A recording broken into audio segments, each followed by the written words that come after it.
Welcome into the Point to Post podcast. I'm your point guard, Toby Miller, with the postman, Eric Sweet. And Sweet, what can you tell us about that fine hat that you're wearing? That kind of looks like a mixture of a dad hat mixed with a coaching hat, but it has a nice logo on the front of it. Can you define a coaching hat for me, please?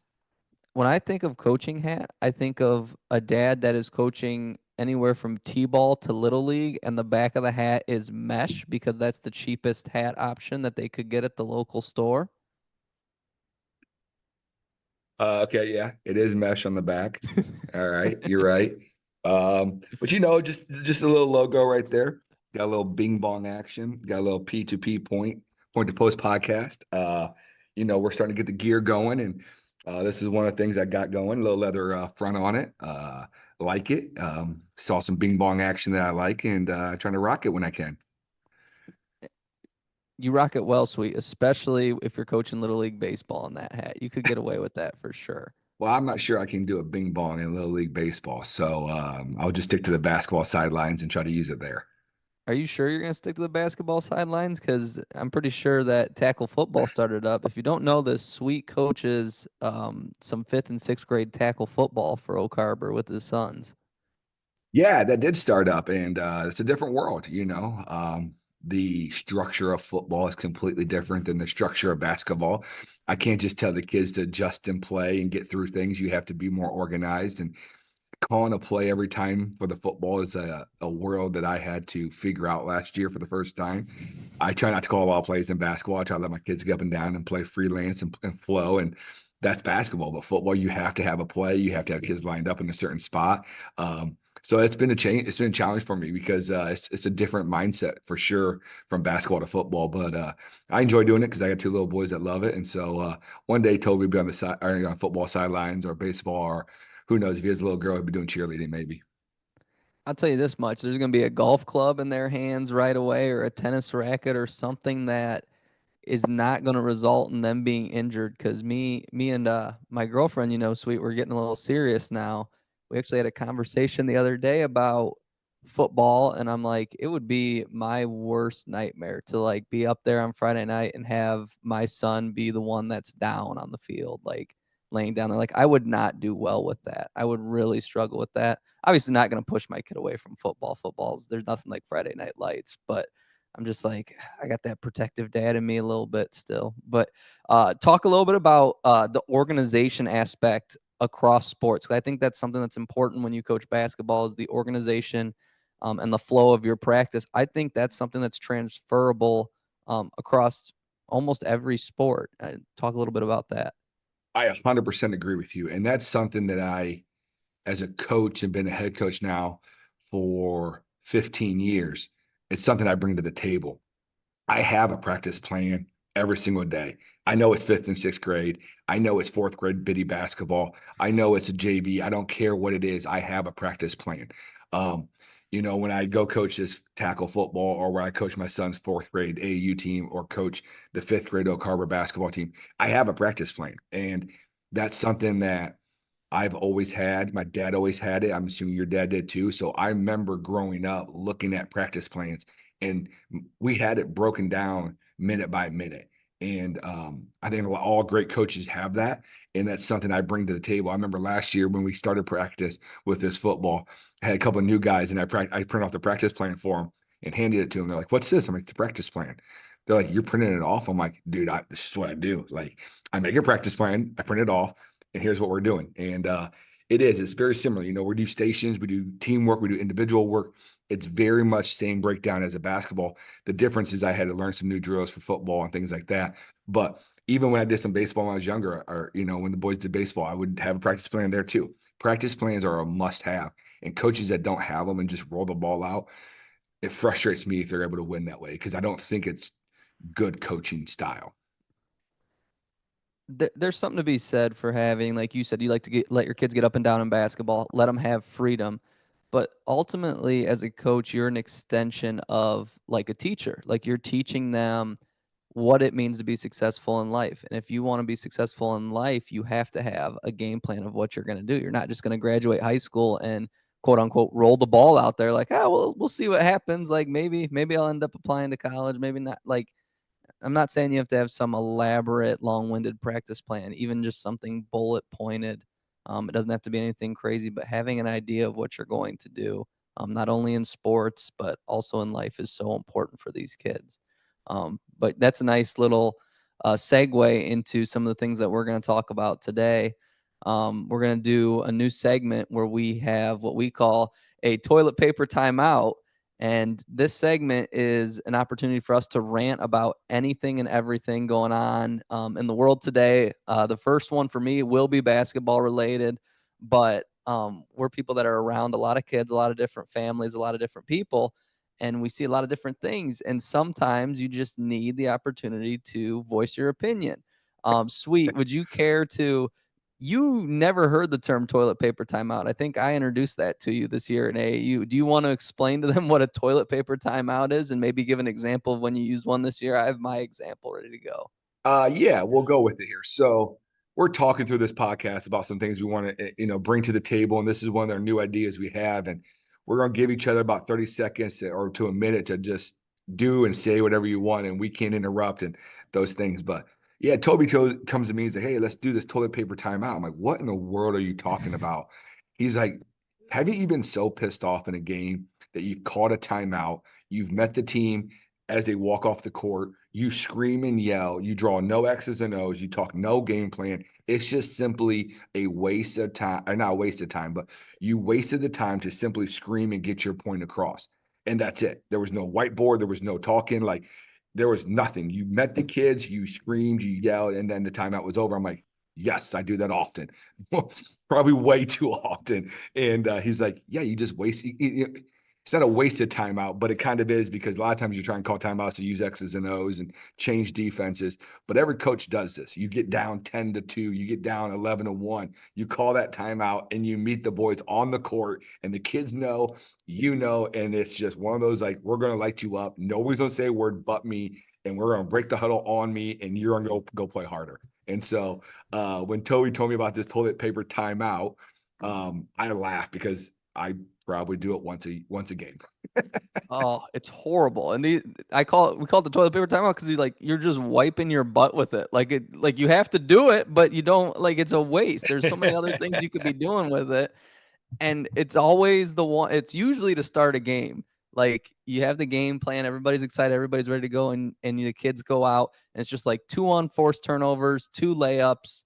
You Don't get lose. back on defense, layup, offensive rebound, layup. You're down 8-0, and there was no basketball. It was just we were completely not ready to go. You have to call timeout because you're down 8-0, but it's like nothing has changed in these 4 possessions. We just have to wake up. It's horrible. But Sweet, I want to give you the floor for your inaugural toilet paper timeout here. So go ahead. What do you got for us? Wow, you're gonna give me the floor for this, huh? I liked yours better, but that's fine. Um, when we get into this here, we're gonna have different topics throughout the course of the year. And so my toilet paper timeout comes from this past July and kind of what I'm getting into right now. And I won't get after it. Here we go. Youth sports, you are not going anywhere in the fourth, fifth, and sixth grade. Nobody's watching you. Nobody's on the sideline marking down how great you are and what you did, how far you threw it, or how many points you had. Nobody is out there but mom, dad, grandpa, aunt, uncles, maybe a cousin or a friend if you're close. Nobody else cares. But we're have to post this stuff and we have rankings in the fourth and fifth grade and sixth grade. What are we doing? We are not even close to high school yet. Like you are youth basketball. Like we are running. I ran more zoned offense against these youth in July than I ever wanted to ever. Like, what are we doing? Nobody's taking our rank. We have rankings. I see these rankings for fifth and sixth grade. Who is putting these out? Why are we doing them? Nothing is good for these kids at that age. Let them go play the game. Oh, this team's the fifth best team in Ohio. Says who? What website is making money off of fifth graders? Unbelievable, dude. And then these coaches that coach them, they think they're state caliber coaches. They won state because they won the Holiday Invite July Classic that was held at some high school in Columbus. Like, what are we doing? Like these kids, like it's the alt. Like if they don't win these things, it's like oh, their career's over with. Like they're never gonna get recruited. What are we doing? Youth sports are crazy. I can't do it. I've become somewhat numb to it. I'm not ranting as much as I want to because like I've seen it so long now, and I'm part of it because I coach in it. But I just like look at them like look around. There's there's aunts and uncles here, and grandma and grandpa. That's it. Nobody else is here. But yeah, it's the holy grail. It's the state finals. It's the national championship. It's NBA finals game 5, and we got to win the game to win the title. It's unbelievable. I can't do it. But you know what? I'm gonna keep doing it because I'm an idiot. And that's what we do. That was fantastic. And I want I don't think mine's as good as that. I'm not even going to go into mine. I have so many follow-up questions. Number 1, what I want to add to this is the most intense game athletic competition that I was ever in was a 5th grade basketball game against Bellevue when Margaretta was undefeated and Bellevue was undefeated. There were multiple parents thrown out. There were people kicking the bleachers in frustration. Bellevue's families made a tunnel for the 5th graders to run out on when they did the starting lineups. We did the starting lineups because it was the championship and Yep. lights off. I mean, and it was, I remember being like scared at 10 years old. I'm like, oh my God, like all these parents are acting like complete idiots. More intense than anything I've ever really coached or played in. It was stupid, just like you said. You just nailed the you just hit the nail on the head, dude. Like you remember that game. That's bullshit to me. Like that shouldn't be a memory of yours. Like my memories are winning 3 league titles in a row, going to regionals and playing against top-notch guys. Like fifth and sixth grade should not be core memories when it comes to sports. Like you shouldn't be like, oh man, remember that? Like you said, well, we it was sold out. Like I remember a junior high game vividly. I don't remember my youth games vividly. I remember some of the teams I played for and where we went and we had a good time. But like those, like we're trying to create these core memories for fifth and sixth grade. Like you have your whole career of sports ahead of you. Like you're not even a man. Like, you haven't hit puberty yet, and we're trying to put the title on you. These kids, man, like I unbelievable. And you nailed it. You nailed it right there. So many of these kids too, like because they get addicted to the sensation of these rankings and winning championships that they've been told are important that are not. How many times have you seen these kids that develop early, are a little bit more mature than the other kids, dominate 5th, 6th, maybe even 7th grade, and they do not work on their game? They are not put in positions to grow their game. They're not put in positions to grow athletically or even mature, and they just dominate purely based off physical superiority, and then they don't pan out. They're Yeah. awful in high school. They're irrelevant, and they're the next biggest thing for 3 years, and they're the same size they were then, and they never got any better. It's so detrimental to the development of our youth players. Youth sports is fantastic. My kids are in it. I've coached in it. Like the idea of the level these kids are playing already is far past us. Like, let's admit to that first. Like, I don't need old timers being like, oh, back in our day. No, these kids are playing at a high level, much higher than we ever did. And I'm not that old, and you're not that old, Toby, but they have passed us already at the age of fifth and sixth grade. So, with that said, let's keep, like you said, keep developing them. Like, let's not make this the pinnacle of their careers. Like, there's more tournaments and there's more places to go, and these tournaments are getting bigger and cooler, and the facilities are fantastic. And so like yes, it's a great experience, but like don't make it the we got to hang the banner when we get home game. Like let's get there when we get to high school, and if you get to college, like let's get somewhere people actually remember and banners are hung and talked about. Like keep getting better and developing, but like I I get into yelling matches with coaches. Like, what are we're yelling about fifth grade basketball right now? Fifth grade football, like unbelievable. It's I got nothing, man.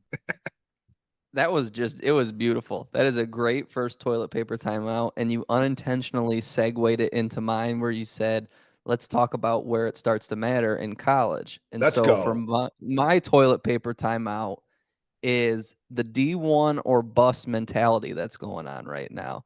These kids think that if they don't have Division 1 offers, that there's no point, or I got to go to prep school, or I'm not in the right place, not getting recruited, or they think it's D1 or nothing. Like, go look at some of these facilities, Division 1 compared to Division 2. The Division 2 schools have better facilities. Some of the NAIAs have better facilities than low-level D1s. Just because it's D1 by name doesn't mean it's the best opportunity for you, and that drives me nuts.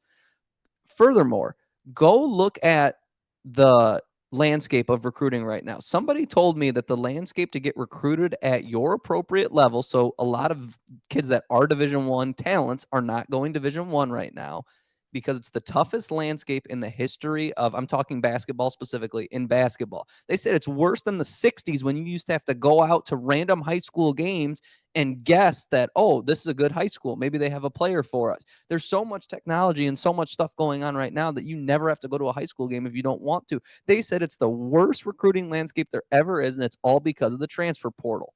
Think about it like this. If you have a choice, like, let's talk NFL because it's about to be the start of the NFL season.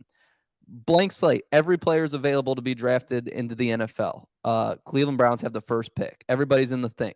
Who's going number one overall? It's going to be Patrick Mahomes. Big shocker to everybody. Guess what? The next 10 picks, the next 10, maybe more, are all going to be guys that have already played in the NFL because they are proven commodities. There may not be a rookie taken until the second round. Understand that when you are being recruited for basketball, you are a rookie. You have no proven track record of production. Think about that. Think about it. I can go get somebody that in my league or a league that's rivaling our league. I can get somebody that's averaging 18 a game, shooting 45% from three, or I can go get you who's been playing against high school competition, not playing that hard because you're so much better than everyone. Try to bring you in, try to get your body right. Like, it makes no sense. Not to mention, if you get offered a scholarship, you are getting a generational wealth changing opportunity. You have no college debt. I wanted to look up what the average amount of student loan is right now, but it's upwards of like $50,000 to $100,000. You are being handed a check for that because you are good at basketball. Go Division two, go NAIA. Furthermore, if you are that good, go perform right away. These kids aren't even ready for Division two and NAI. Go perform and then transfer up if you want those D1 dreams. The other thing is, if you're going to be in debt anyway, why don't you look at Division three options? It is cool that only 1% of basketball players get to play college basketball. Go play D3 if you're going to be in college debt anyway. Everyone's like, oh, I don't want to pay to play. Well, go play because you're going to be in debt anyway. You get to make lifelong friends. Sweet. You played D3. You made so many lifelong friends, so many connections. I coached Division 3 basketball. It's great. And guess what? If you perform, there's that added bonus where you could transfer up and get that generational wealth. Like, I don't understand why everyone needs to be Division 1 right off the rip. There's so many opportunities. Run your own race. Do what fits you, and it blows my mind. It blows my mind. You are in the 1% and giving life-changing opportunities, and you will not even acknowledge it because you want a label.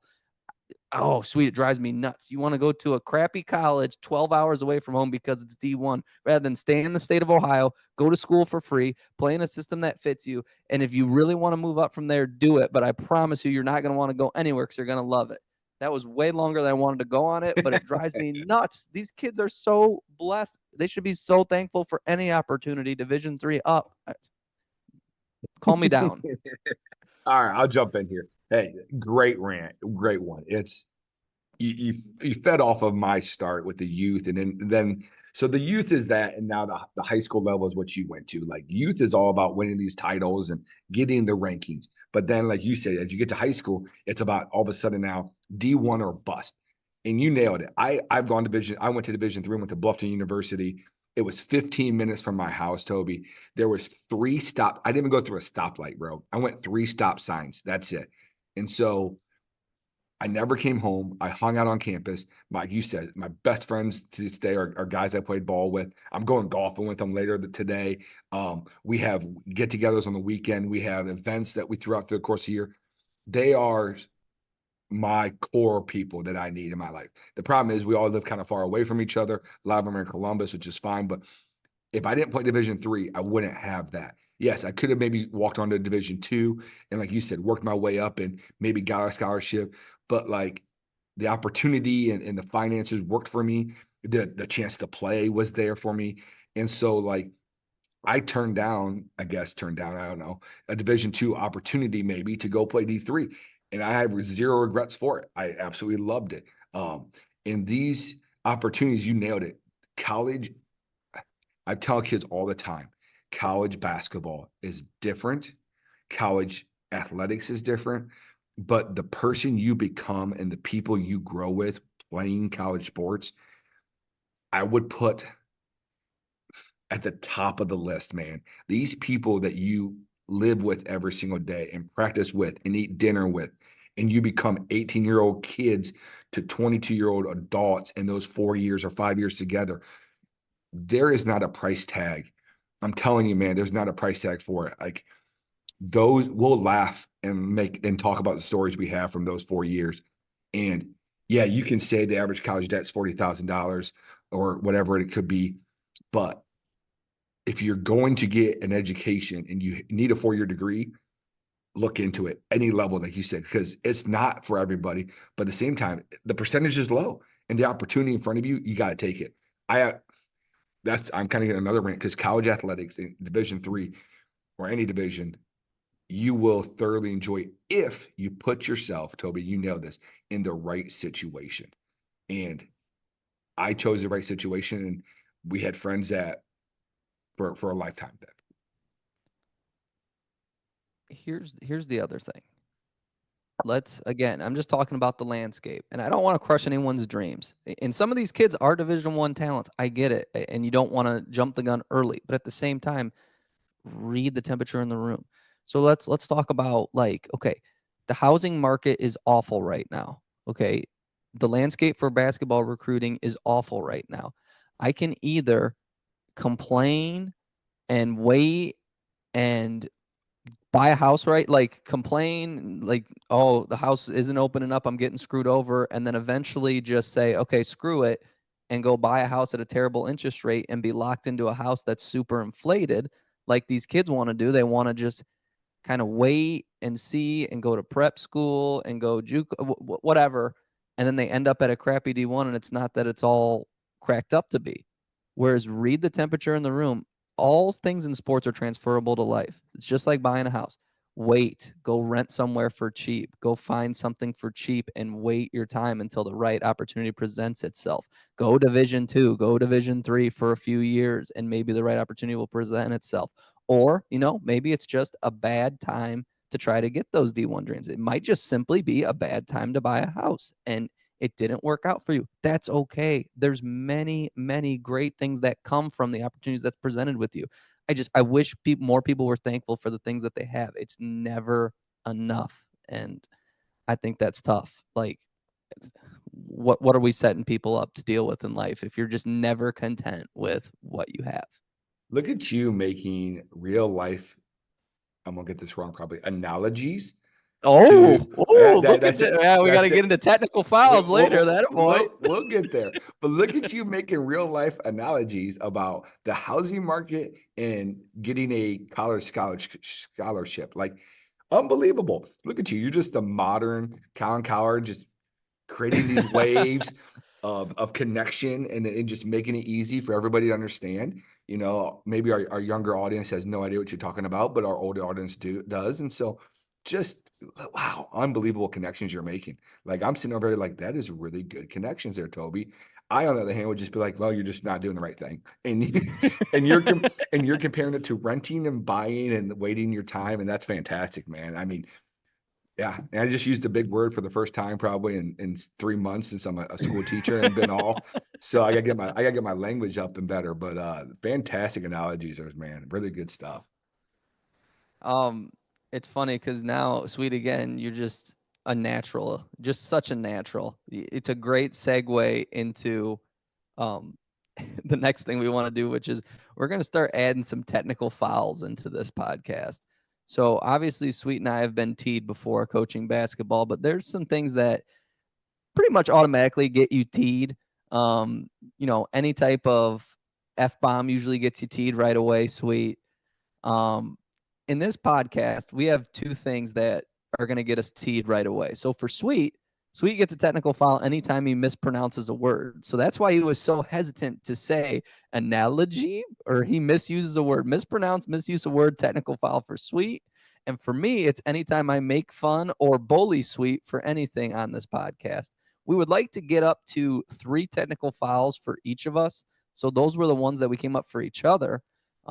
Please, if you have some ideas on technical files for us, email us. We want some more listener involvement. Our email is point2post@yahoo.com, and it's all lowercase, just like that.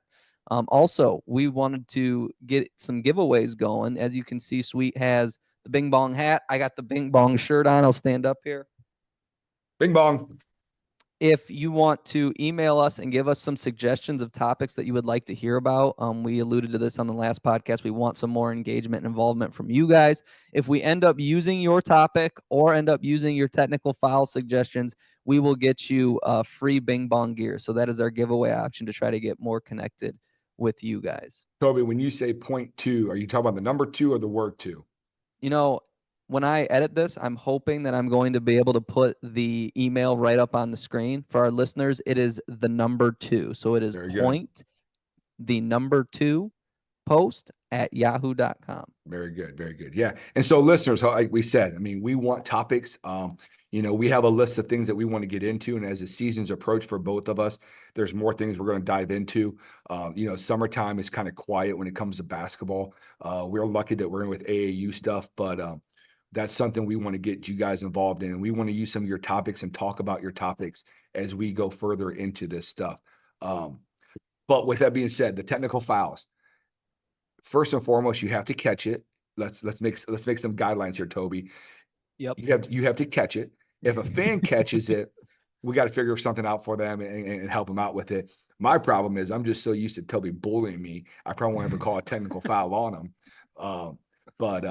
So I we would want to like I would like to note for the record before you keep going and spewing this vitriol towards me. Sweet. 2 of me could fit in one of you. Like, that's bullying right there. I mean, you just nailed it. how is that bullying? That's fact. And you're afraid of me. It's like a mean cat. It's like a mean cat and like a giant elephant's afraid of it or something like that. Like you're the elephant afraid of the mouse. Let's let everybody understand something here. So we're at practice in March for AU, and I'm bent down on a knee trying to get something out of my bag. And here comes, since you brought it up, we'll call him the mouse. Here comes the mouse, jumps on the elephant's back and choke holds him until he can't breathe anymore. Like, and what am I supposed to do? Just like throw him off of me and hurt the little guy? Like, I gotta take care of him. I gotta take care of him. So here's the thing. Like felines are opportunistic predators, and I saw an opportunity. When am I ever going to be able to reach up and get at your neck ever again? Like you were just so vulnerable. It was like a caribou, and I just saw my opportunity to pounce. And credit to you, like you tapped out. You were man enough to admit that you couldn't breathe. Like I'm not convinced you could have bucked me off. Like that was a good chokehold. Like it wasn't a playful one. Like I was actually choking Sweet out. All right, Toby, let me ask you a question. You're a first-year head coach. Now you've coached AU and stuff like that, but this is a different world in AU. My first 2 years as head coaching, I was, and my own man hates me for this, I was getting technical fouls. I feel like every 2 games, every 3 games. I think I had a stretch of like 4 straight games in a row. I'll tell you about my worst technical here, and it's not my worst, but like the one that like kind of made me like, oh God, I need to calm down. I'll tell you about that in a second. Did you get teed up this year, Toby? No. So my dad got 3 technicals in like 27 years. Like I got 3 technicals in the first 6 games of my coaching career. Like I look at a technical because you fans, a lot of you probably understand this, but if you get 2 technical fouls as a coach, you're thrown out of the game and then you have to miss the next 2 games and go to Columbus, pay $100 for anger management. So like I'm on this waiver of like 2 technical fouls way too often. But like I feel like the first one's like if I don't use it, I lose it. And like I used it way too much. Um, so my worst technical foul as a coach, and I have had some bad ones. We're my second year head coaching at Old Fort, and we're at Gibsonburg. And we come out, they pressure the whole game. We've worked on breaking presses every which way. They run man, they run diamond, they run every press, and they just keep coming at you, keep pressing. And we were young and not really experienced at the ball handling. So like we come out and they're pressing us, and like you said, turnover, timeout, toilet papered it, screamed at them, like should have looking back, I should have drawn up the press breaker more. Where the team was young, but I instead just screamed like I was going to fix it by doing that, and it just kept getting worse. And so in high school, it's 8-minute quarters. It's 5:21 in the first quarter, so 3 minutes, not even 3 minutes have gone by. My point guard's kind of getting rid up the sideline by the defender, and the referee starts to run in front of me, and I ride him and scream at him, acting like I'm the defender. Oh God. Yeah, it was awful. And so at 5:21, I mean, like I run the course of the bench with him and screamed at him the whole way. Turns, bangs me. As I sit down, I see my dad walking into the gym for the first time. And he looks over at me and just shakes his head. And I'm like, okay, it's time for me to try to tighten some things up a little bit at that point. So 5:21 in the first quarter, I got run up. I could I just got picture you I got riding 10. the Yeah. official the whole way down the bench. Whole way down Well, the you bench. nailed it. I'm a huge guy. And so I've gotten other technicals by just simply hovering over top of people and screaming at them like a jerk. But So you've gotten technicals just for intimidating people, yet you claim that you're bullied by me. Just I want the record to note that. yes, correct. Yeah, yeah. I am uh I'll take every opportunity I can. There's no question about that. But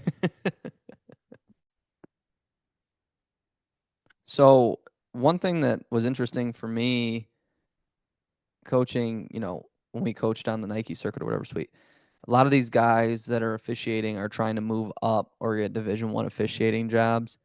And so we had a scenario where my kid rebounded the ball and it was NBA rules on the circuit. So I wanted to get a timeout right away to advance the ball.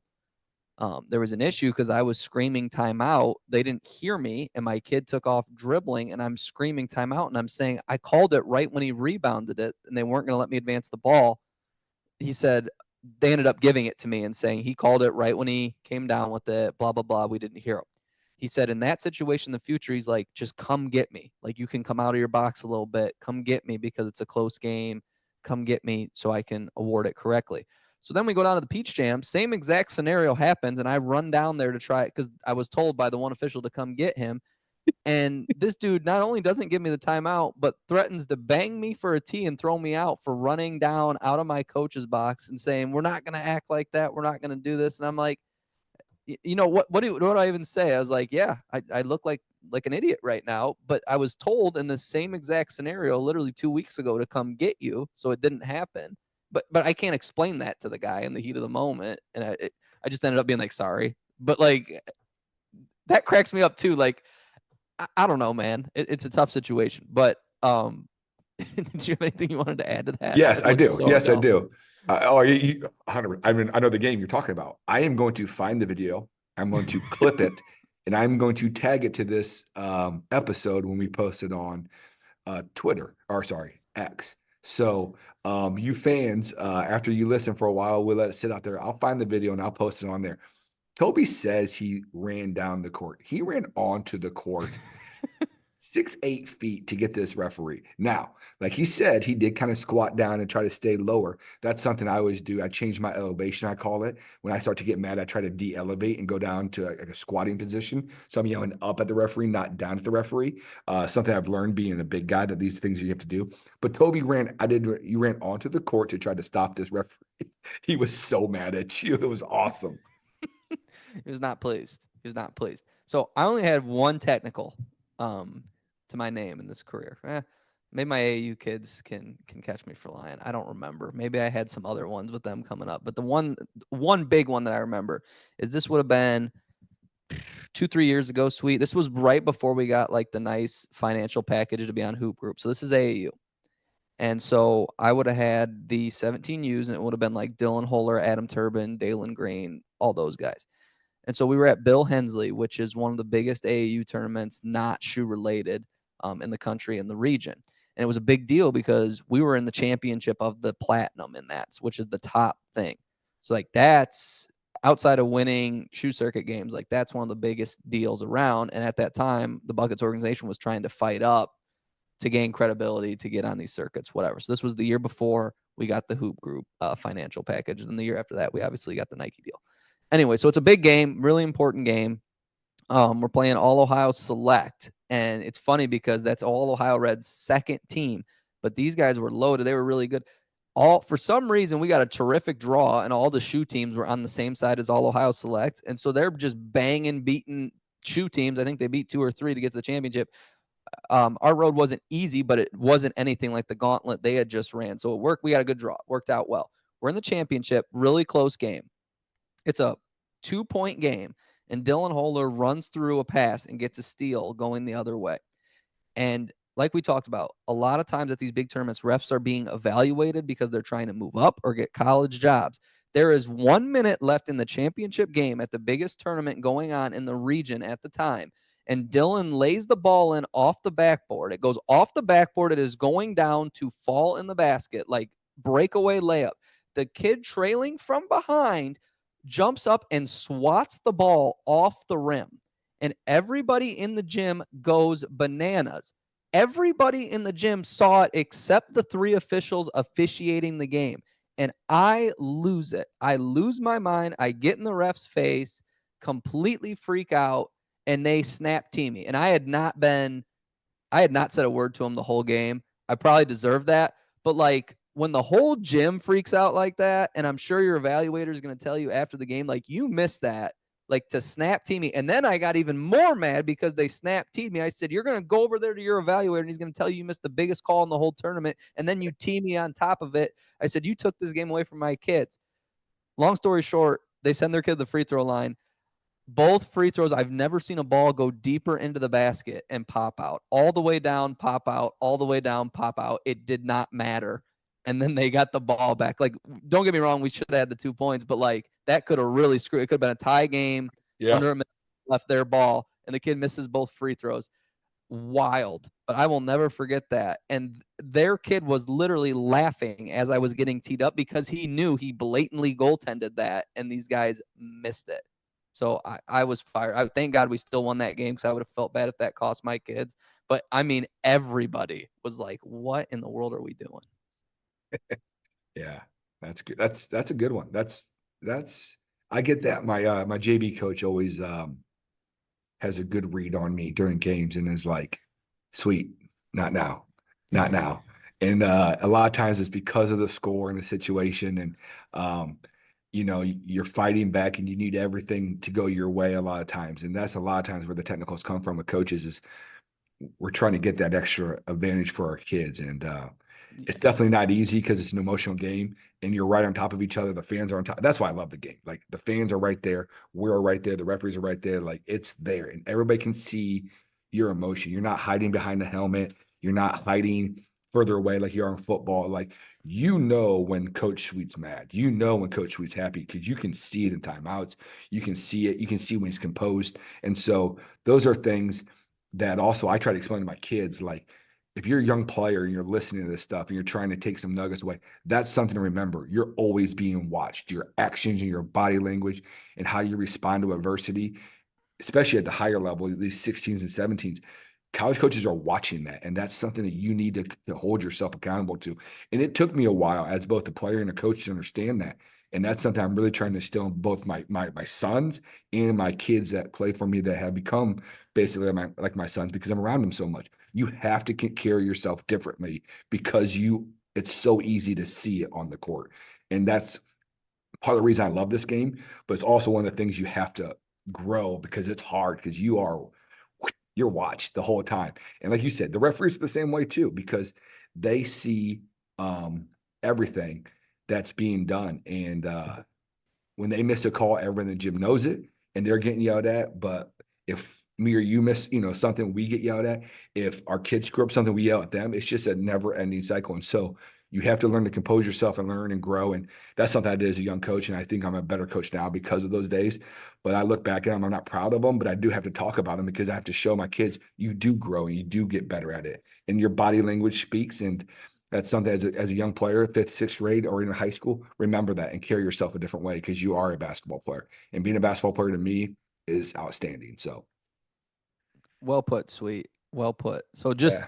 just to kind of wrap up, I'll pass it off to Sweet here in a second to preview the next episode that what we're gonna talk about on that.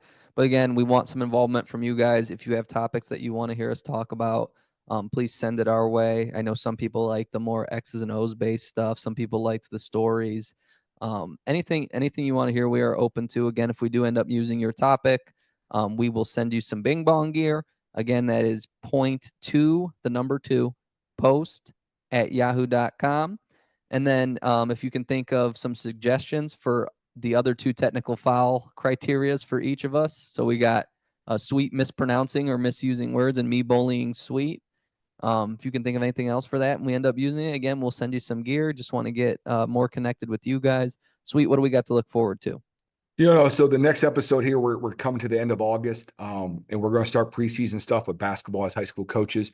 And I want to kind of talk about some simple things that players can do on their own, some things they can do together. I'm actually bringing the Olympics in the 3-on-3 basketball from the Olympics, and we're going to talk about that because that's something as I watched this past 2 weeks, I really enjoyed it, and it's something I want to try to incorporate into my preseason.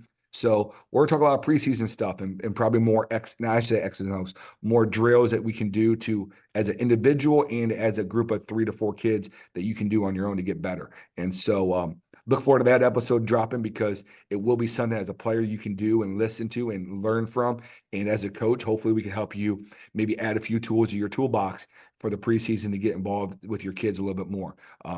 Like I said, we're a basketball podcast and we love talking basketball. And so we try to stay with what the season is and this preseason coming up for us.